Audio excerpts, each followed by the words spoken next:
Boa noite, Florencio. Boa noite, Margarete. E vamos nós para essa live, né? Falar sobre a missão dos pais, a evangelização dos filhos. Vamos ver o que a gente tem aí para conversar hoje, né? Você vai fazer a prece de abertura? Vamos sim.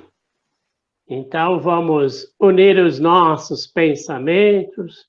Vamos orar. Senhor Jesus, traze até nós a tua bênção de paz e de harmonia. Permite, Senhor, que uma vez mais os bons espíritos venham nos assistir, que eles encontrem acesso em nossos corações. E assim, Senhor, possamos fazer as nossas reflexões em torno da doutrina que nos confiastes. Dá-nos, assim, a oportunidade de aprender para que possamos servir melhor. Que assim seja. É com você, Margarete. Eu trouxe Cortou a sua voz. umas 4 reflexões do livro Cartas de uma Morta.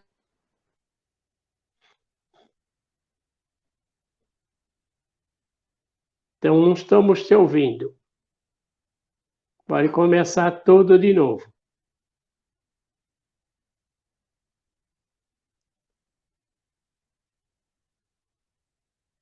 Tá? Está congelada. Não estamos te ouvindo, Margarete. Teu aparelho talvez precise sair e entrar de novo. Enquanto a Margarete vai fazendo as suas correções técnicas, porque a tecnologia moderna é assim, ela é boa enquanto funciona. Na hora que cai, temos que procurar as correções necessárias. Daqui a pouco ela está aí entrando e vai falar aonde nós vamos fazer as nossas reflexões num tema tão importante que é a família em relação às crianças, aos filhos. Qual a nossa responsabilidade, uma vez família, com os nossos filhos? Vamos ver se a Margarete retorna. Ah, já estou ficando preocupada com isso. Está me ouvindo agora? Agora estou te ouvindo. Então, é do Começa de novo. livro João de Deus. Vou fazer uma do livro, de um texto do livro Cartas de uma Morta, da Maria João de Deus, que era mãe do Chico, né? E ela psicografou esse livro através do Chico, contando as impressões que ela teve, né, da sua vida no mundo espiritual. Então, ela prometeu para o Chico que um dia ela voltaria e contaria como era a vida no plano espiritual, né? O que ela viveu, o que ela passou. Então, ela relata isso no livro Cartas de uma Morta. Eu vou tirar um texto que é bem interessante. Diz assim: os pais da terra não são criadores, e sim zeladores das almas, que Deus lhes cria no sagrado instituto da família. É preciso que considere os filhos como irmãos bem amados. Esse pequeno texto já dá para a gente fazer boas reflexões. Primeira coisa que ela fala é assim: os pais da terra não são criadores. Então a gente acha que nós criamos os filhos, que nós criamos alguma coisa. Nós não criamos nada. Os filhos são filhos de Deus. O único criador que existe é Deus. Deus é quem cria, nós não criamos. Tá? Então a gente precisa tirar essa ideia de que somos criadores. Ah, eu gerei, eu criei esse filho. Não, a gente não cria. Tá? Nós apenas somos instrumentos do plano espiritual e o nosso organismo físico de mulher permite, né, junto com o espermatozoide do homem, permite que os filhos cheguem ao planeta Terra pelas vias da reencarnação. Então, os pais da Terra são considerados zeladores, né, como ela diz, dos filhos e não criadores, tá? Então, ele diz assim, os pais são zeladores das almas dos filhos. O que é um zelador? Zelador é aquele que é encarregado de vigiar, de fiscalizar um serviço, de promover a gestão de pessoas, o cumprimento de afazeres de rotina. Então, ele é como se fosse um cuidador, né? Então, esse cuidador, o que ele faz, né? O que é ser um zelador das almas, como ela diz no texto, né? Os pais da terra não são criadores, e sim zeladores das almas. O que é ser o zelador da alma dos filhos, né? Zelador é cuidar. Então, como pais, a gente cuida da saúde física. A gente proporciona uma boa escola, a gente proporciona uma comida balanceada, prática de esportes, diversão, né? Saúde física. E também ele propõe que a gente seja cuidador da saúde moral. O que é isso, né? É alimentar a alma com afeto, com amor, com disciplina, com respeito, com renúncia, com dedicação, com incentivo, né? Então, os pais têm que entender que a função deles, né, são eles que determinam no trabalho diário com os filhos a rotina que esses filhos vão ter. Porque essa rotina, se você ficar somente no dengo, no pode tudo, você não está criando nesses filhos responsabilidade, segurança, amor, né? Porque às vezes crianças pequenas são das atribuições que não competem a elas, né? Que elas ainda não sabem desenvolver aquelas atividades. Outras vezes, até pedem para filhos mais velhos cuidarem de filhos mais velhos. E às vezes eles acabam assumindo os outros que são irmãos, né? Então, a gente prestar bem atenção. Um dos pontos importantes é que o exemplo dos pais é primordial. O exemplo é o que fala tudo, né? E o filho, ele costuma testar esses limites. E a gente precisa entender, como ele diz no texto, que consideremos os filhos como irmãos bem-amados. Os filhos são nossos irmãos.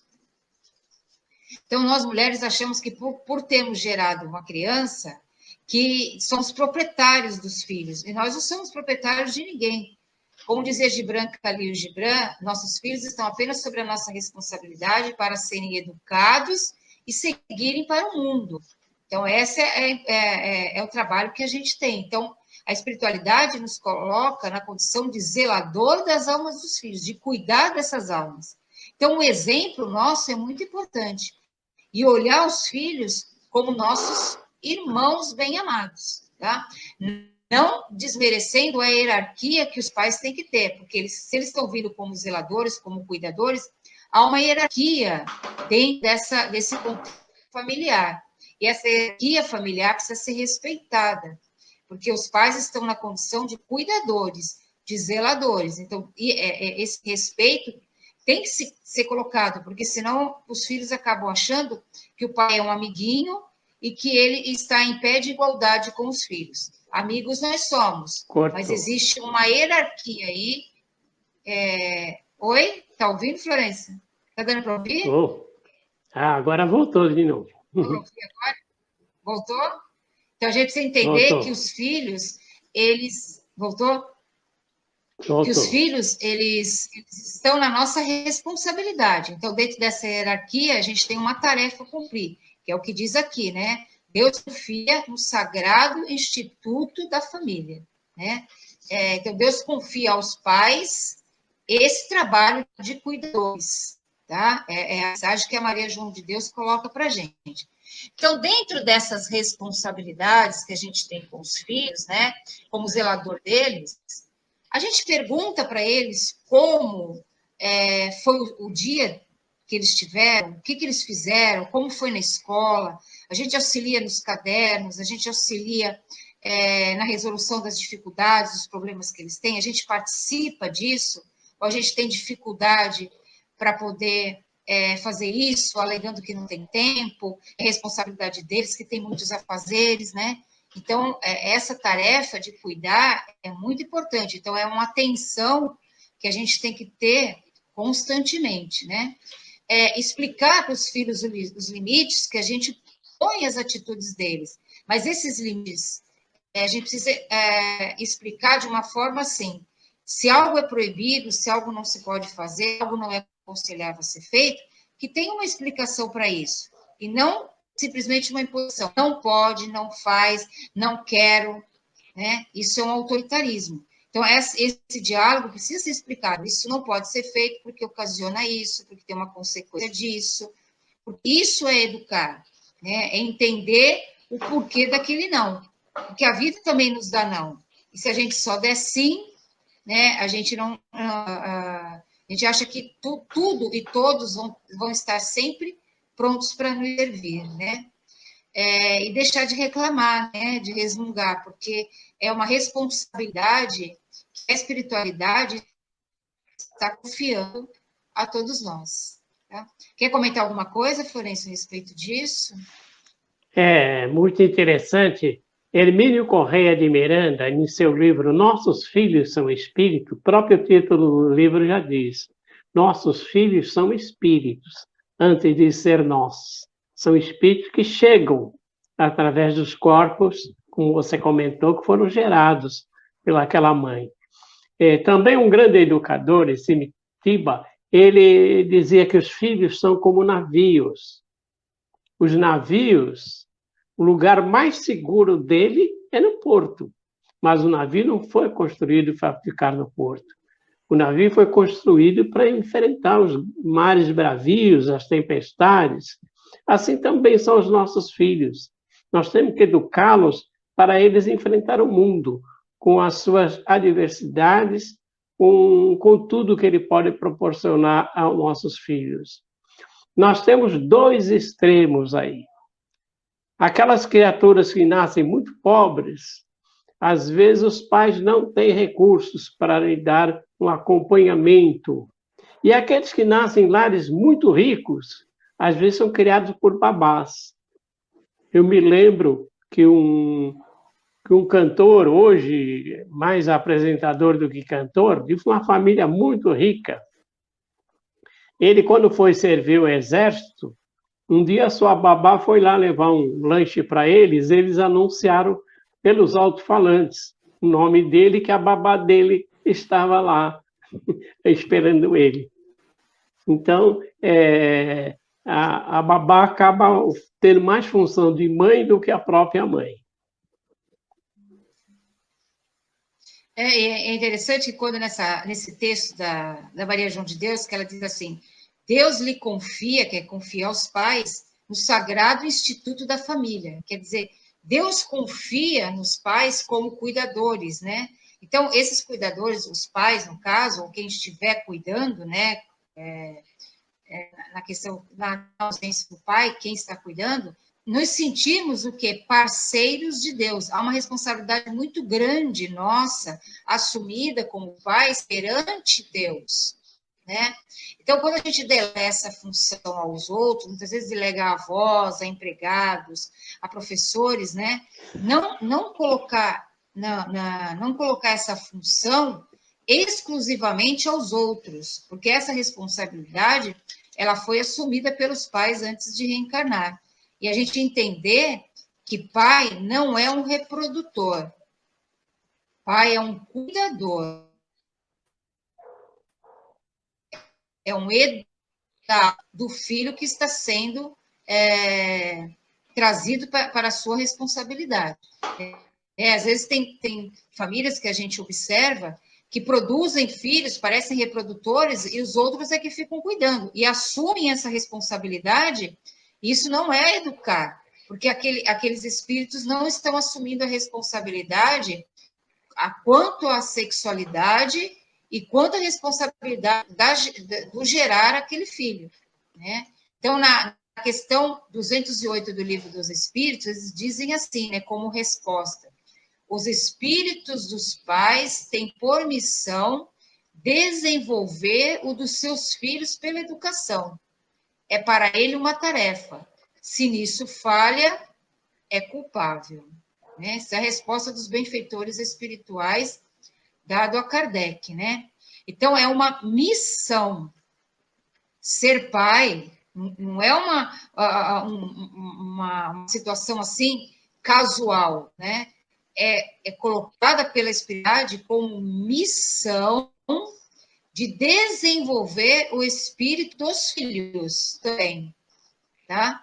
E essa missão, ela precisa ser cumprida, porque é colocada como uma tarefa. É como se a gente estivesse aqui e tivesse uma atividade para fazer, tem uma avaliação para a gente verificar, tem uma tarefa para cumprir, e depois tem um resultado, uma avaliação sobre tudo isso que a gente fez. Então, é como se Deus, né, como não é, na realidade é Deus nos coloca nessa condição para cuidar desses filhos, desenvolver através da educação, através do exemplo, dos ensinamentos reais, dos valores da vida, do respeito, da responsabilidade, porque eles vão sair dessa condição de dependência para uma condição de libertação.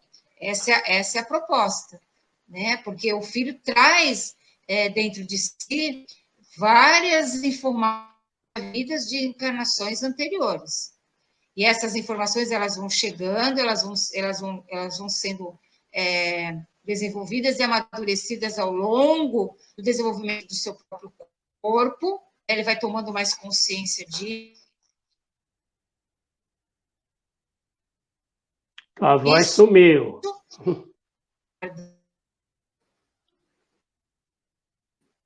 Então, está congelado de novo. Está ouvindo? Agora estou. Mas sumiu.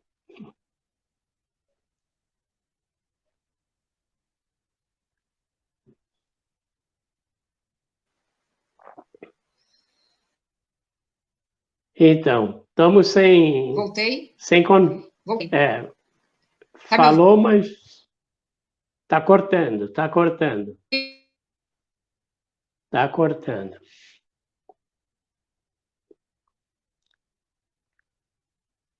É bom lembrar que quando o espírito reencarna, ele passa pelo período da infância. E esse período é necessário para a sua adaptação à vida material, mas principalmente pela sua influenciação pelos pais, como disse a Margarete aí, a incumbência de educá-los. E a criança é como um macaquinho, imita tudo que os pais falam. Se a menina procura a mãe, vê o que a mãe faz, quer fazer também brincar de cozinha, brincar de boneca.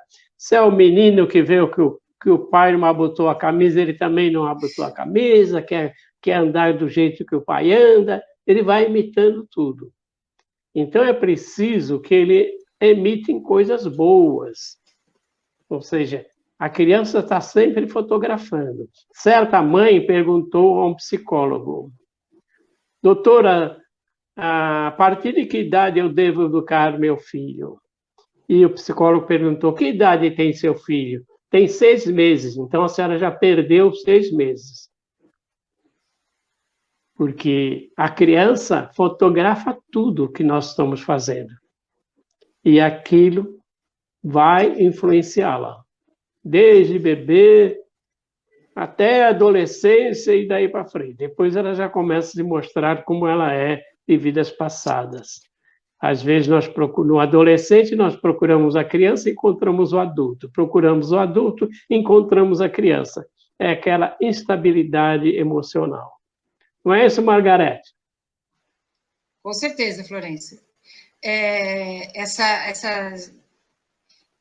oscilação das crianças vem até por conta das experiências que eles viveram, né?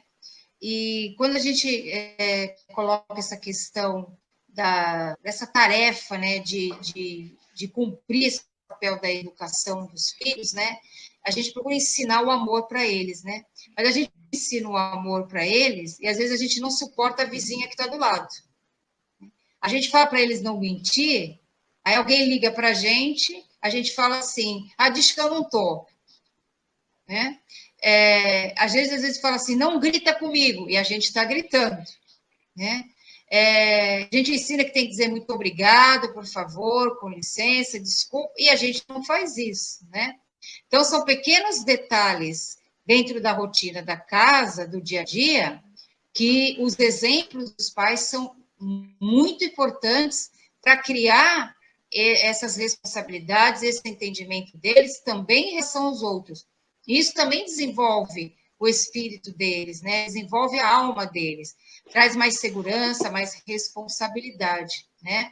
Porque um dia a gente vai ter que devolver esses filhos biológicos ao Pai Criador, né? E o importante é a gente ter a consciência tranquila que nós cumprimos a nossa tarefa, nós fizemos a parte que nos compete. E no livro do Evangelho segundo o Espiritismo, no capítulo 14, 39, tem uma mensagem do Santo Agostinho que fecha bem essa parte, que ele diz assim: compreendei que quando produzis um corpo, a alma que nele se encarna vem para progredir, ou seja, você está produzindo um corpo. Aí vai lá na Maria de Deus e diz: nós não somos criadores, criador é só Deus. Essa alma que vem, ela vem para progredir. Então, tem uma responsabilidade muito grande dos pais na tarefa de ajudar esse espírito que está reencarnando, ocupando esse corpo de carne, a progredir aqui. Não ficar estacionado. Sabei e colocar todo o vosso amor e aproximar essa alma de Deus. Quer dizer, sabei vossos deveres, quer dizer, compromisso, assumir.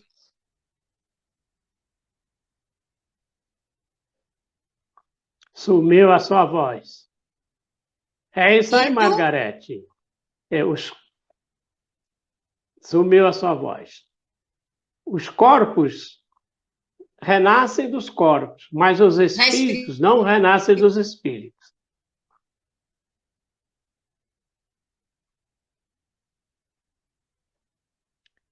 Está sem voz, está cortado.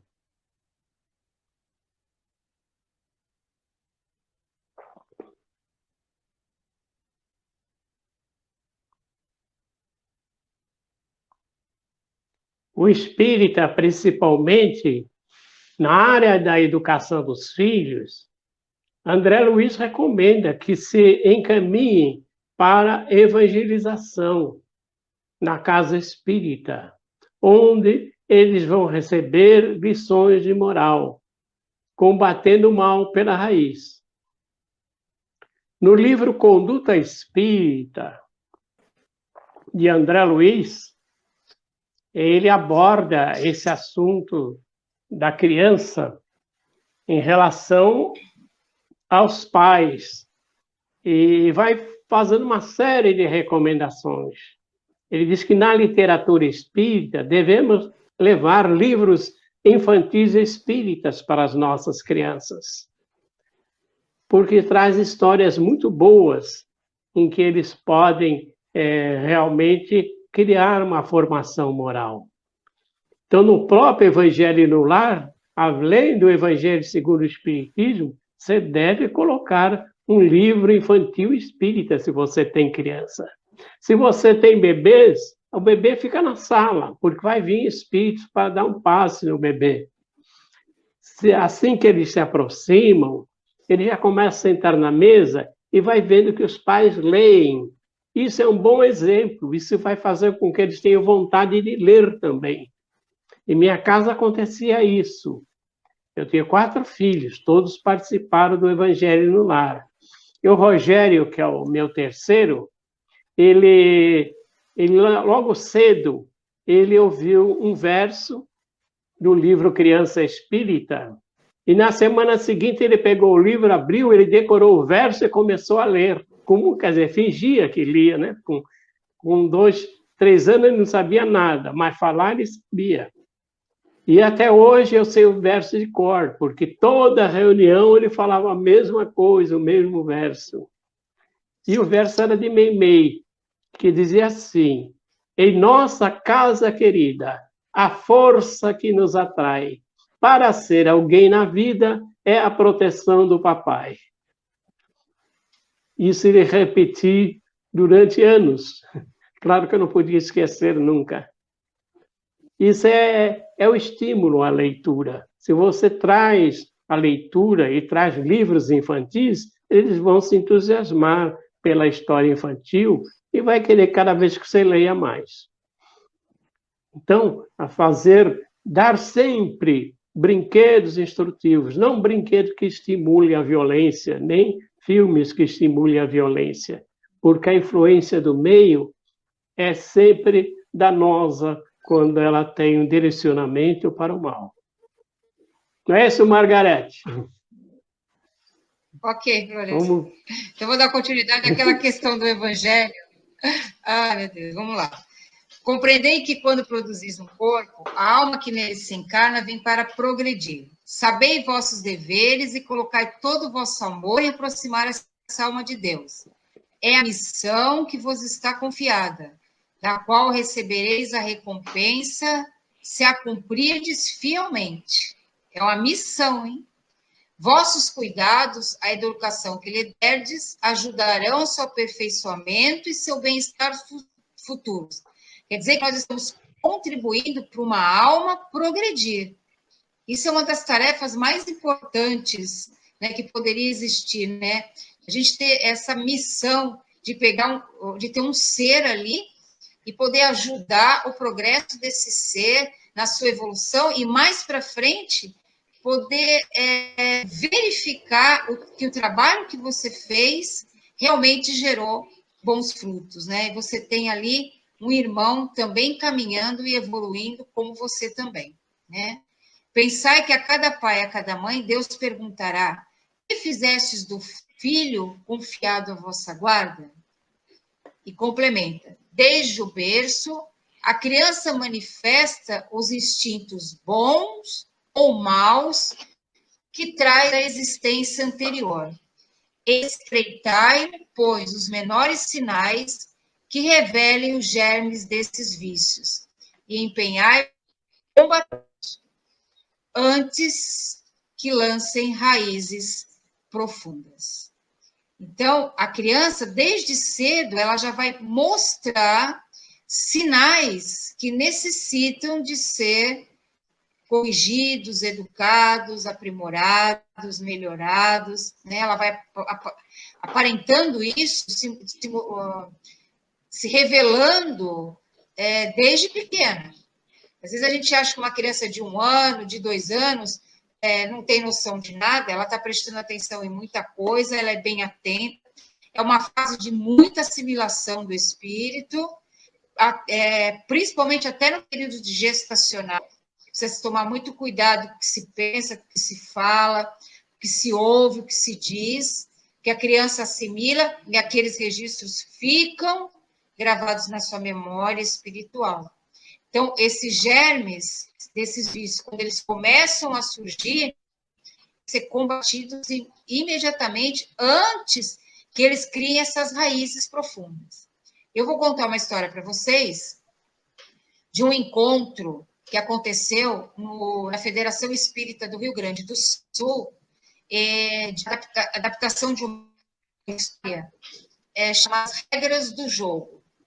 E dizia assim: em uma casa humilde, vivia a família do seu Luiz. Apesar das dificuldades, viviam muito felizes, cada um com seus afazeres ou tarefas que lhe eram atribuídas.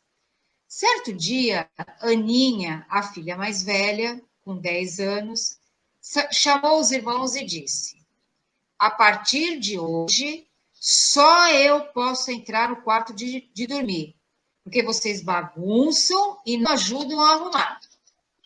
E traçou ali naquele quarto uma linha imaginária na porta, dizendo aos irmãos que eles não poderiam ultrapassar aquela linha de limite sem que ela autorizasse.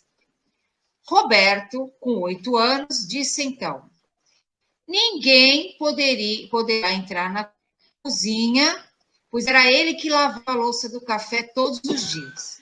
Então, ele repetiu o mesmo gesto da irmã e traçou uma linha imaginária no chão, dizendo que a partir daquele momento a cozinha seria um espaço só dele, que estava proibida a entrada de qualquer irmão sem a sua permissão. Júnior, o caçulinha de 4 anos, observou os 2 irmãos, olhou para eles e também acompanhou o mesmo gesto. Foi até o banheiro e fez com o pé o mesmo que os irmãos fizeram. Aqui no banheiro, ninguém entra, só eu. A dona Amélia, que cuidava da casa, observava tudo em muito silêncio. Dirigiu-se à lavanderia para realizar suas tarefas e foi procurar o seu Luiz. De repente, Aninha chamou a Amélia, né? Dizendo para ela que estava muita sede e que o seu irmão Roberto, de 8 anos, não deixava que ela entrasse na cozinha para pegar água. Roberto, por sua vez, necessitava usar o banheiro e Júnior dizia que o banheiro era propriedade dele e que ninguém poderia entrar mais no banheiro. Júnior queria tirar uma sonequinha e Aninha disse que Júnior não poderia entrar no quarto porque o quarto era propriedade dela. Dona Amélia, assistindo tudo isso, chamou o pai, que imediatamente estava trabalhando no jardim e dentro da casa e tomou conhecimento do que estava acontecendo. Ele não chegou naquele momento nem brigando, nem gritando, nem fazendo, nem colocando, dando bronca. Simplesmente ele entrou na casa, silenciosamente, chamou os 3 filhos, convidou os 3 a sentar na sala para uma conversa, para um diálogo. Com calma, explicou aos filhos. A cozinha, o banheiro, os demais cômodos da casa eram de todos que ali viviam naquele lar. E que quem tinha sede ou fome poderia usar a cozinha. Quem necessitasse ir ao banheiro, assim deveria fazer. E quem quisesse ir para o quarto para repousar, qualquer um poderia fazer isso. Disse eles aos filhos: tudo na vida possui regras e nós devemos cumpri-las para não haver bagunça. Que cada um deveria cuidar de sua tarefa e respeitar o trabalho do outro, fazendo uso da liberdade com responsabilidade. E a partir daquele dia, uma vez por semana, a família se reunia,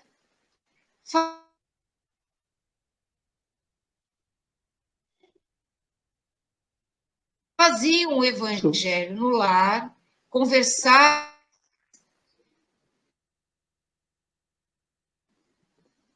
E Está cortando. Conversavam sobre aquilo. Oi? Está ouvindo, Estava Florência? cortando. Estão ouvindo? Não, uma hora Agora tá cortou. bem. Se reuniram para fazer evangelho no lar ou continua? Se reuniram com a família para fazer o evangelho no lar, né? E fazendo esse evangelho no lar, tirava alguns momentos também para conversarem sobre a dinâmica da casa, o que não estava de acordo para um, o que não estava de acordo para outro, quais foram as divergências que ocorreram durante a semana, o porquê.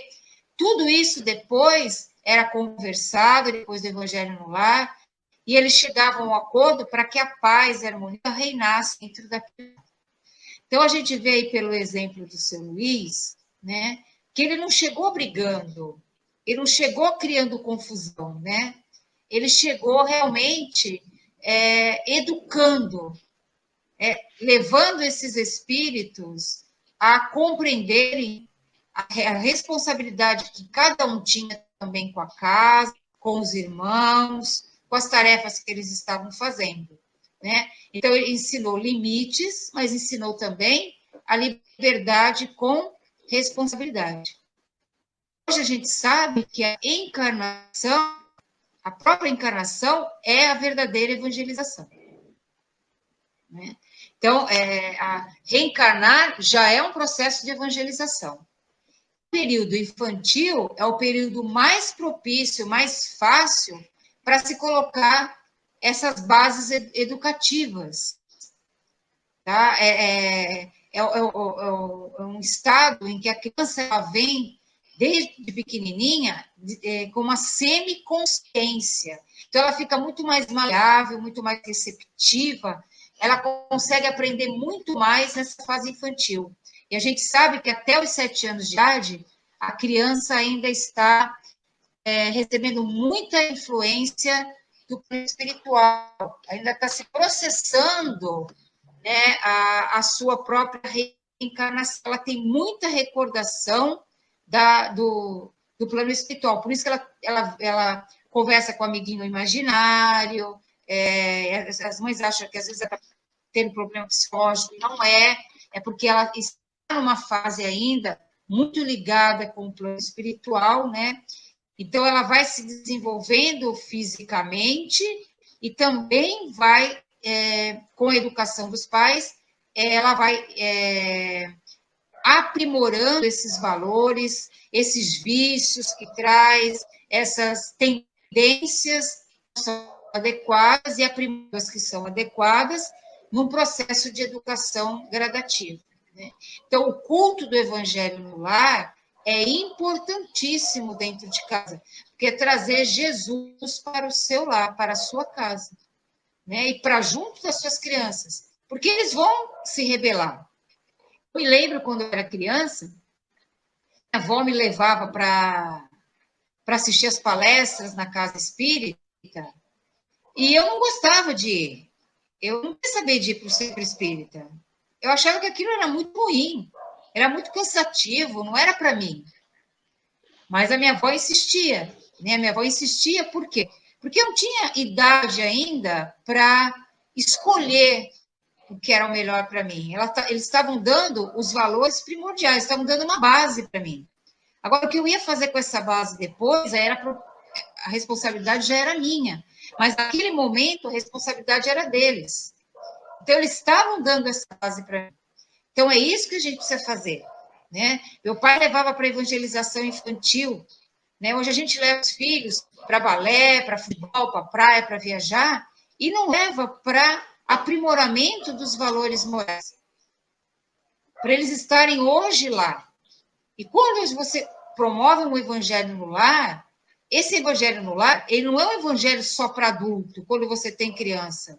Ele tem que ser lúdico, ele tem que ser criativo. Se precisar levar biscoito para o evangelho no lar, para incentivar as crianças, leve biscoito. Se ela está numa fase lúdica, uma fase criativa, leve um livrinho de história, monta uma cabaninha lá, se ficar agradável para a criança.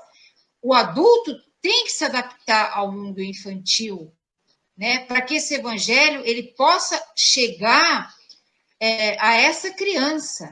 Ele tem que se tornar algo divertido. Se você colocar uma mesa, colocar a criança sentada numa cadeira e mandar ela ficar em silêncio, lendo um livro de história, isso não é um mundo infantil, né? E se você quer que Jesus, se você quer que os ensinamentos espirituais e morais façam parte da vida do seu filho, você tem que tornar esse espaço do evangelho no lar um espaço prazeroso, um espaço divertido. Assim como na casa espírita, quando as crianças têm um espaço também para evangelização. Evangelização das crianças não é um espaço em que os pais ficam assistindo palestra e os filhos são colocados lá para não atrapalharem. Não é essa a conotação da evangelização infantil numa casa espírita. Ele tem um trabalho também de educação daquelas almas, num espaço compatível e prazeroso para elas, assim como os pais têm o seu espaço assistindo às palestras. Concorda com isso, Florência? Ou tem algo a acrescentar? Ah, sim. As casas espíritas têm que se preocupar em ter todos os departamentos, departamento infantil, departamento de mocidade, assim como ter os grupos de estudo. Agora, a evangelização não pode ser entregue a uma pessoa que não tem noção nenhuma da doutrina. E se no grupo espírita não tem referencial nenhum, ela deve procurar os órgãos de unificação que periodicamente fornecem cursos. Aliás, a pessoa deve diferenciar cursos para evangelizadores e encontro de evangelizadores. No encontro de evangelizador, subentende que as pessoas que participam já são evangelizadores e têm propostas diferenciadas. Nos cursos de evangelização, ele vai receber uma ideia básica para iniciar o seu contato com as crianças dentro dos ditames espíritas. Porque, se não me lembro de uma história do Raul Teixeira, que ele foi fazer uma palestra, ele passava por um corredor em que tinha uma sala em que a evangelizadora falava assim para as crianças. E Eva foi criada e as crianças gritavam em coro, da costela de Adão. É claro que essa evangelizadora não tinha noção nenhuma de espiritismo.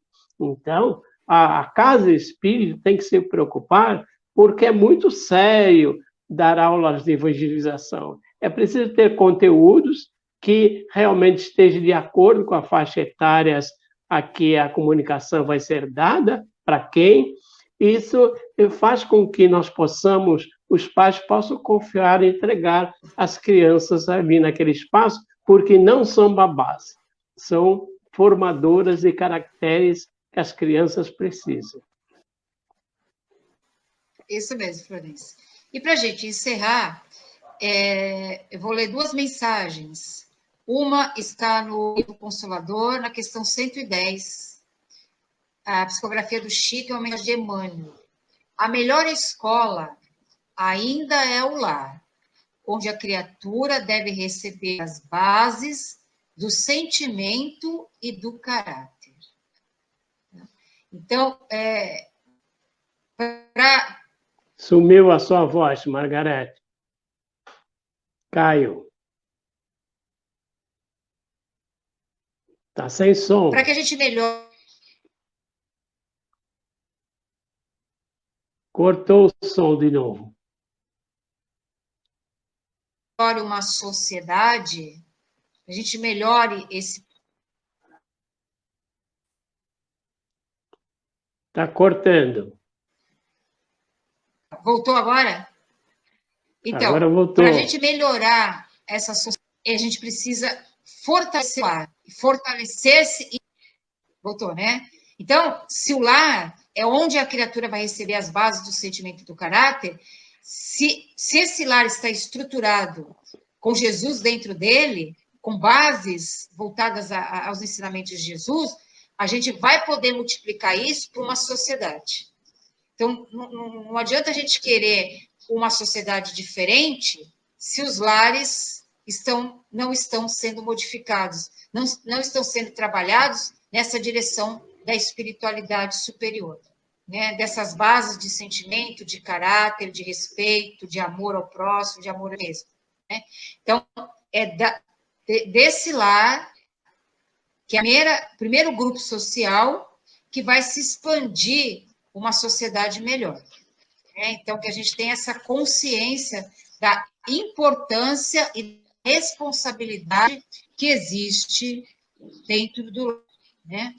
A gente complementa uma segunda informação, que está no livro Luz no Lar, da psicografia de Chico Xavier, autores diversos.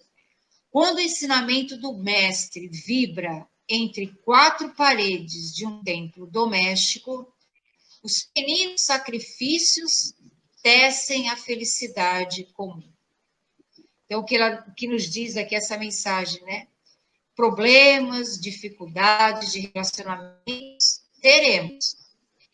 Mas isso faz parte do aprendizado de todos nós. Né?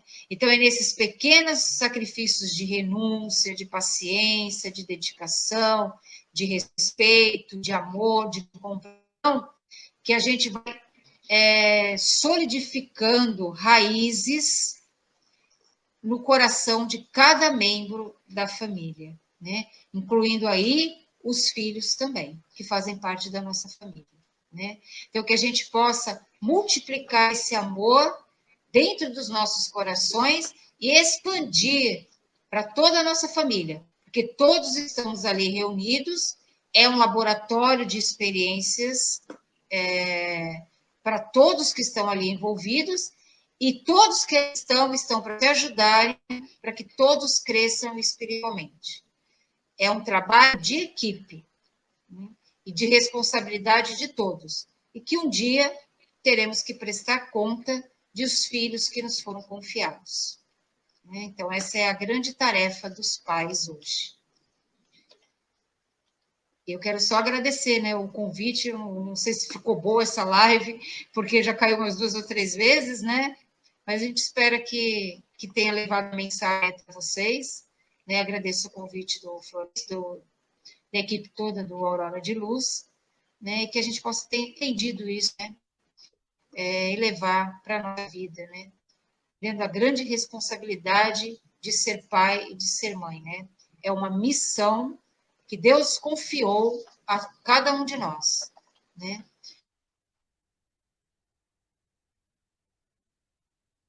Isso aí. Cortou sua voz.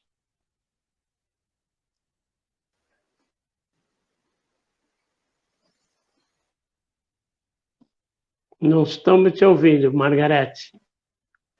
Pode encerrar. Oi. Então vamos. Quer encerrar? Pode encerrar.